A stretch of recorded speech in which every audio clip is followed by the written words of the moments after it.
नमस्कार. आज आपण लहान मुलांचा टिफिन भाग 3ची रेसिपी पाहणार आहोत. भाग 3मध्ये आज आपण तिखट कापण्याची रेसिपी पाहणार आहोत. त्यासाठी एक मिक्सरचं भांडं घ्यायचं आहे.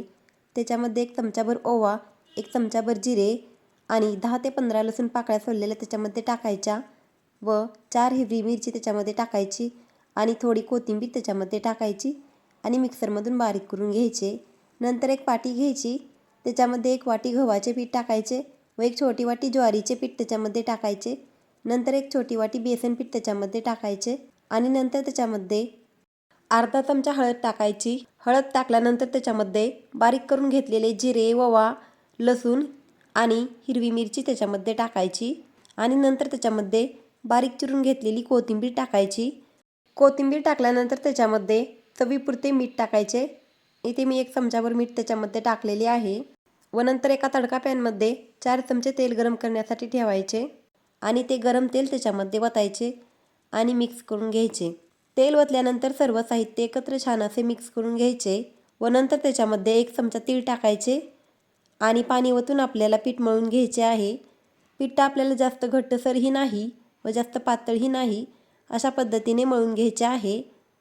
व्हिडिओमध्ये दाखवलेल्याप्रमाणे आपल्याला त्याचे पीठ मळून घ्यायचे आहे.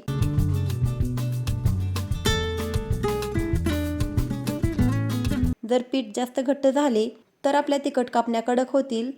याच्यासाठी आपल्याला जास्त घट्टही पीठ मळायचे नाही.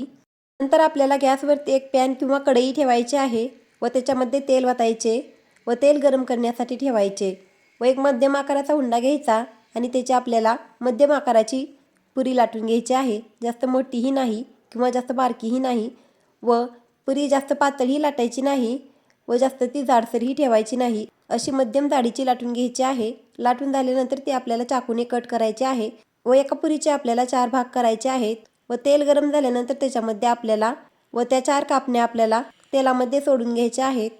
थोड्या वेळानंतर त्या पलटून घ्यायच्या आहेत. दोन्ही साईडने आपल्याला छान असं त्या खरपूस तळून घ्यायच्या आहेत. मी सुरुवातीला गोडपुरी करून घेतलेली होती, त्याच्यामुळे तेलामध्ये खसखस पडलेली आहे व कापण्या तळत असताना आपल्याला गॅसची फ्लेम ही मध्यम ते फुल करायची आहे.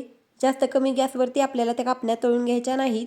जर आपण कमी गॅसवरती कापण्या तळल्या तर आपल्या कापण्या कडक होतात व त्या तेलकटही बनतात. याच्यासाठी मध्यम ते फुल गॅसवरती कापण्या तळून घ्यायच्या व कापण्या तळत असतानाच आपल्याला दुसरा एक हुंडा घ्यायचा व त्याची पुरी लाटून घ्यायची आणि इथे आपल्या कापण्याही तळून झालेल्या आहेत. त्या तेलामधून काढून घ्यायच्या. झऱ्यामध्ये कापण्या काढून त्याच्यातील तेल निथळून घ्यायचे व त्या एका ताटामध्ये काढून घ्यायच्या. नंतर लाटलेली पुरी कट करून घ्यायची व चाकूने आपल्याला एका पुरीचे 4 भाग करून घ्यायचे व ते गरम तेलामध्ये टाकायचे व थोड्या वेळानंतर आपल्याला ते पलटून घ्यायचे आणि दुसऱ्या साईडने तळून घ्यायचे. दोन्ही साईडने छान अशा खरपूस रंगावरती आपल्याला कापण्या तळून घ्यायच्या आहेत. कापण्या तळत असताना आपल्याला जास्त कमी गॅसवरतीही तळायच्या नाहीत, तसेच त्या जास्त पातळही लाटायच्या नाहीत. जर आपण जास्त पातळ लाटल्या तर त्या जास्त कडक बनतात व त्या फुगत देखील नाहीत. याच्यासाठी आपल्याला कापण्या करत असताना त्या मध्यम जाडीच्या लाटून घ्यायच्या, म्हणजे त्या मऊ देखील होतात व त्या फुगतात देखील. इथे आपल्या दुसऱ्याही कापण्या तळून झालेल्या आहेत. नंतर अजून एक हुंडा घ्यायचा व त्याची आपल्याला मध्यम आकाराची पुरी लाटून घ्यायची. पुरी लाटून झाल्यानंतर ती आपल्याला कट करून घ्यायची व नंतर आपल्याला गरम तेलामध्ये टाकून ती तळून घ्यायची आहे. अशाच पद्धतीने आपल्याला राहिलेल्या पिठाच्या सर्व पुऱ्या लाटून घ्यायच्या आहेत व त्याचे 4 भाग करून घ्यायचे आणि गरम तेलामध्ये टाकून ते छान अशा खरपूस रंगावरती तळून घ्यायचे आहेत व कापण्या तळून झाल्यानंतर त्या झऱ्यामध्ये काढून घ्यायच्या आणि त्याच्यातील सर्व तेल निथळून काढायचे आणि त्या एका ताटामध्ये काढून ठेवायच्या. अशा पद्धतीने आपल्याला राहिलेल्या सर्व कापण्या तळून घ्यायच्या आहेत. व्हिडिओ जास्त मोठा बनेल म्हणून मी ह्या व्हिडिओमध्ये गोड पुरीची रेसिपी दाखवलेली नाही. जर तुम्हाला ती रेसिपी पाहायची असेल तर ती चॅनेलवरती अवेलेबल आहे किंवा एंड स्क्रीनला देखील मी ती लावते.